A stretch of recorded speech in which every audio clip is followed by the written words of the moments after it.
এবার চলুন একটু মুর্শিদাবাদের অবস্থাটা দেখি।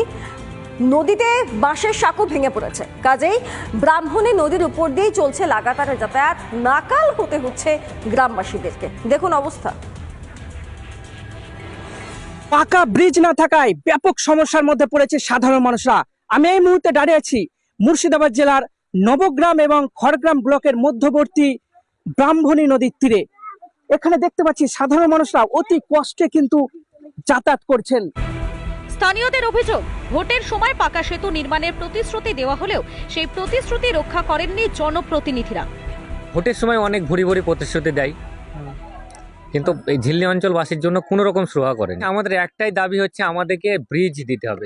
দ্বারকা ব্রহ্মণী দুটো নদীতে আমাদের মধ্যে একটা ব্রিজ হলেই হবে। আগে এখানে একটি বাঁশের সাঁকো ছিল, কিন্তু সেটিও ভেঙে পড়ে এবং নদীতে পড়ে যায় একটি গাড়ি। এই অবস্থায় চরম দুর্ভোগে নিত্যযাত্রী থেকে মুমূর্ষু রোগী। নাকাল হচ্ছেন গ্রামবাসীরা।